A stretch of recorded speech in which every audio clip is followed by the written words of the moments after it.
Halo, Assalamualaikum warahmatullahi wabarakatuh. Perkenalkan, nama saya Desi Apriani, dosen analisis dan perancangan sistem.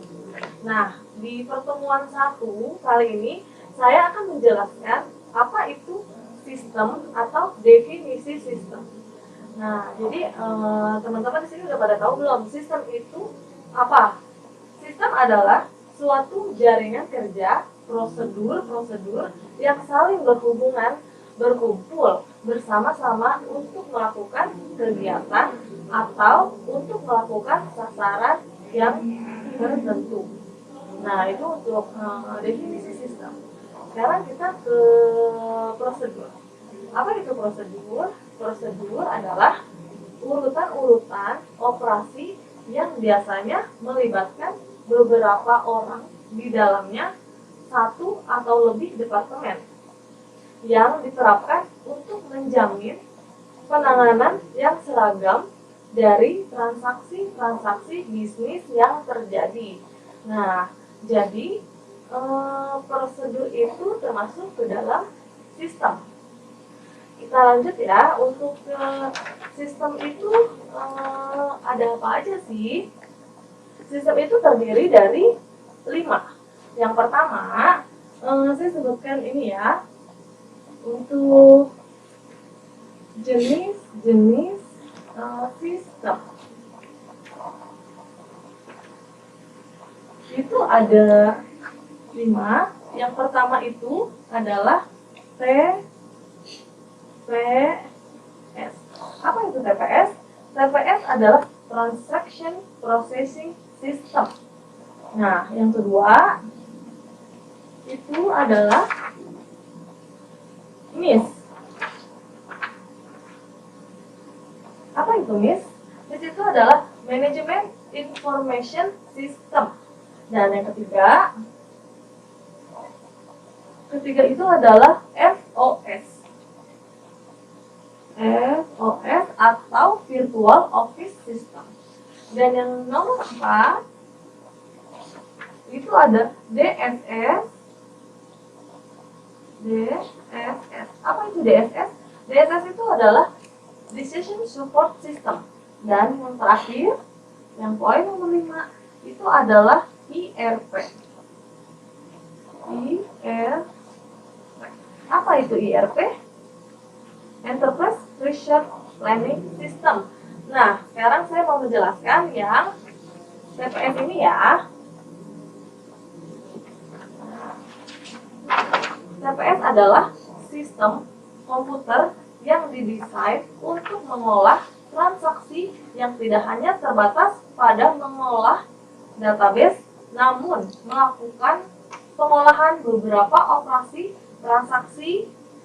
Semua transaksi itu harus berhasil dan semuanya harus dibatalkan. Nah, jadi saya akan menjelaskan yang pertama dulu nih ya, yang TPS.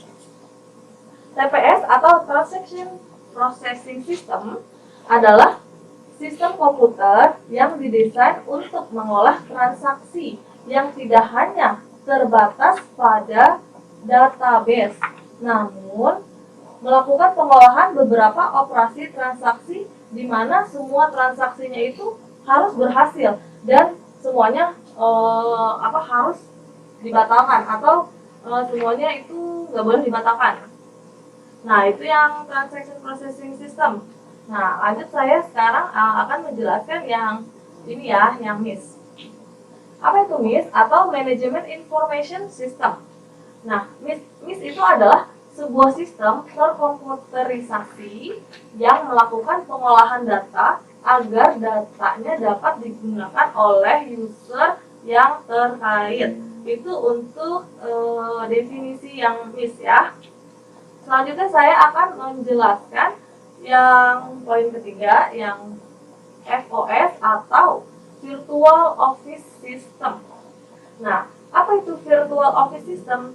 Virtual Office System adalah hardware dan software yang digunakan perusahaan untuk mengelola informasi secara digital untuk tujuan perusahaan. Ini adalah maksud dari FOS. Nah, lanjut. Yang sekarang kita menuju ke yang ini ya. Poin keempat yang DSS atau Decision Support System.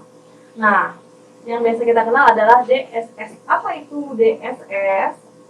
DSS adalah sebuah sistem seseorang yang berwenang dalam sebuah instansi dalam mengambil suatu keputusan terkait kebijakan atau memecahkan permasalahan dalam instansi tersebut.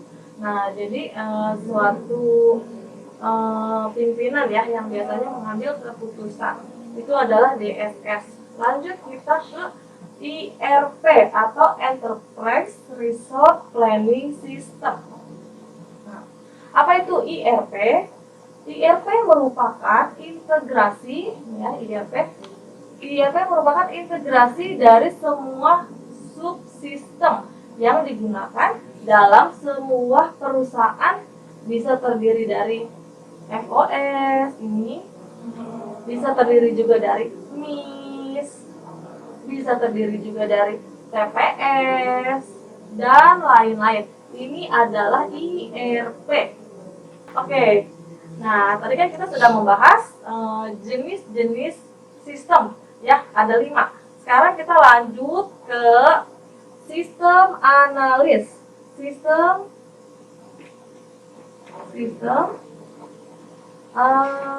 analis. Apa itu sistem analis? Sistem analis ialah seseorang yang bertanggung jawab atas penelitian, perencanaan, pengkoordinasian, dan merekomendasikan pemilihan perangkat lunak dan sistem yang paling sesuai dengan kebutuhan organisasi atau bisnis atau perusahaan. Itu adalah pengertian dari sistem analis. Lanjut, jadi tadi kan kita udah bahas sistem analis nih. Sekarang saya mau bahas lagi, sistem analis juga memiliki peranan yang penting. Nah, jadi peranan sistem analis ini ada apa aja?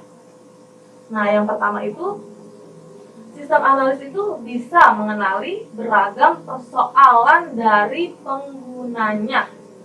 Nah, itu yang pertama.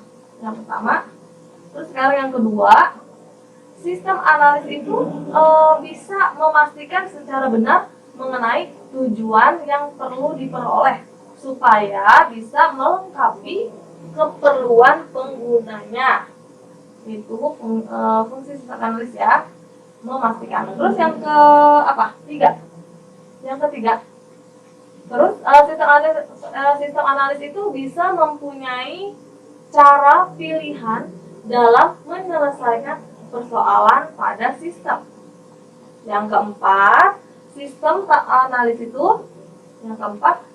analis itu dapat menyusun ataupun membuat konsep penjadwalan sistem yang sesuai dengan apa yang dibutuhkan oleh penggunanya. Nah, itu adalah peranan penting sistem analis yang ada di konsep sistem informasi. Seperti itu yang ada di konsep dasar sistem ya. Mungkin sekian materi pertemuan 1 dari Ibu, kurang lebihnya mohon maaf. Billahi taufik wal hidayah. Wassalamualaikum warahmatullahi wabarakatuh.